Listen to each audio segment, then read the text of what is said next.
And so you talked about like, how humans are good at adaptation and, whatever the circumstances we are thrown into, we still survive. And that's probably like true for life in general as well. Because like we were hit by asteroids, we've had ice ages, we still survived. And that also like brought its own advantages as well, because like I was reading somewhere that in the last ice age we had this land bridge in the on the Atlantic Ocean, Indeed. where some of the humans migrated to North America, which is why like although like they were then cut off once the ice sheets started melting. So the question that I actually want to ask you is that, considering that Earth has gone through so many cycles of climate, Mm. when you hear about all this sort of like discussion on climate change, do you really get worried about it? Because like if we are going to have a temperature difference of about 1 or 2 degrees Celsius, so would that be like too much? I mean, of course, like there are predictions how it's going to affect, but that has that's what has been happening in the history of the world. It will continue to happen no matter what we do. We're not even sure we are contributing to it or we can control it. So, when you think about it as an anthropologist, how do you feel about it? Well, I think the evidence that we are contributing to it is pretty overwhelming. And I think the issue is not that, of course, climates change. Climates are always going to change. We know that. The climate is changing very quickly. And so remember I said that our biology no longer matches our environment adequately. So we've had to make lots of adjustments. Well, now this is not about the individual organism. This is about our societies. Our societies, we've got a city here in Karachi, which is right on the coast. A friend of mine lives in this lovely super high-rise Emaar Towers. I look at that thing and I think 2050, is that still going to be here? Is that going to be underwater? So it's, yes, humans will still be here by the end of the century. I have no doubt about that. But the society that they will live in, I think, will not look like the society that we live in. Just as if you look at the Industrial Revolution, we had not an environmental change, but a dramatic economic and political change, which fundamentally changed society. From 1750 to 1850, it's unrecognizable. It's just radically different. And I think we were living through that level of radical transformation of society. And what comes through at the other side by the end of the century may be fairer, more equitable, more just. It may be a better society, but it will be very different. It also may be a kind of Mad Max dystopia. They're both possible. So, when we look at the trying to maintain sea level rise to 1.5 degrees, which we're not going to do, it's not the 1.5 degrees that matters. It's the effect that has on the flows of heat, the heat circulation around the planet. And so we are now experiencing an extraordinary heat wave in Karachi. The last time we had this in 2022, this was followed by the worst floods in Pakistan's history. Around the world, we are seeing storms are more serious. Storms of the century are now happening every 3 or 4 years.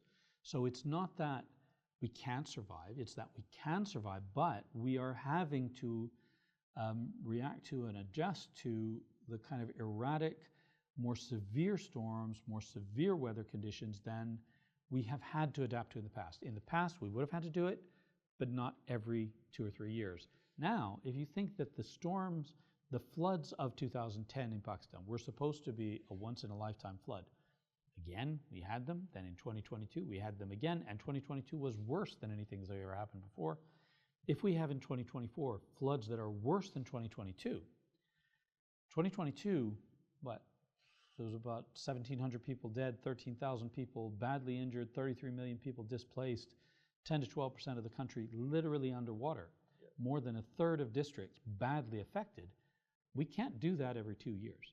Right? California might be able to afford that every 2 years. Right. Pakistan can't. So this isn't just an issue of environment and climate disasters. It's also an issue of governance. We have to adapt our governance to the frequency of more severe storms. And that, sadly, is where I'm seeing a lot of the governments around the world, and I'm not picking on Pakistan here, but governments around the world not taking this very seriously, saying, oh, it's okay, we've got private insurance to deal with that. Fine, but at some point private insurance is going to collapse. If they have to pay out on massive floods and massive forest fires and extreme heat, every year or every 2 years or every 3 years, they simply won't be sustainable. So we do have to take it seriously. We do have to think about how we adapt. One of the things that I suspect by 2100 we may be looking at is this whole kind of national borders that we are clinging to now. All the America first and Britain first parties and France first and Italy first, all these people who want to close their borders simply may not be viable. I mean, it may be a completely counterproductive strategy. I mean, think about World War II. European migrants were accepted in Syria. 2014, 2015, Syrian, not migrants, refugees, European refugees were accepted in Syria, and that saved an awful lot of European refugees. 2014, 2015, Syrian refugees needed a place to go, and apart from Germany, massive resistance to refugees flowing in. One of the things I've always been very impressed with by Pakistan is, yes, there's problems with the refugees that have come into Pakistan, but Pakistan accepted millions of refugees at a time when the rest of the world was actually shutting their borders to those refugees. Right. I think we are going to have tens of millions of climate refugees over the next century. It's just beyond the point where we can prevent that now.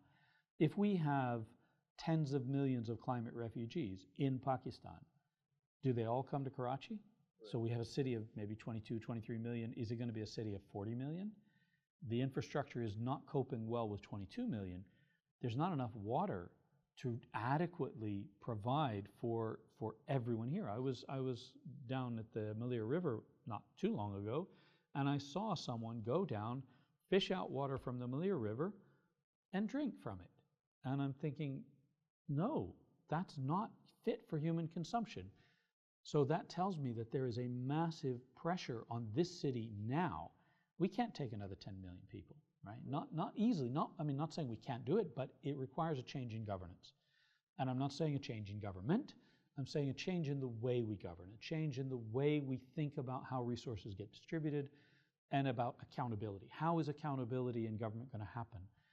If we fetishize elections and democracy, fine, that's one way of accountability, but if it's not resulting in accountability, then maybe that's not what we need to think about. We need to think about genuine accountability. How do the people who are responsible for governing, how do they actually account for the resources that they are controlling? That, I think, will change, and I think it will change as a consequence of climate change, because that climate change is definitely here. One can argue about aspects of how much humans are responsible for it. At this point, that's a kind of a non-starter. We don't need to worry about that. It's definitely already here. We definitely have passed several tipping points. We're not going to get the Paris Accords or the Rio Accords. None of those climate targets are going to be met, right? We now are dealing with adaptation, adjustment to much more frequent storms, much more frequent weather conditions. I mean, as I say, Karachi is now experiencing an extreme heat wave. Extreme heat in places like Karachi leads to tens of thousands of excess deaths. So, okay, we got a lot of people here. That's probably a small percentage, but for every single household where there's one of those deaths, that can be devastating, right? That may be the lone income earner for that household. So we have a problem that is just cascadingly worse with every one of these events. So by end of this century, let's say, so we have this, the climate is probably like going to change.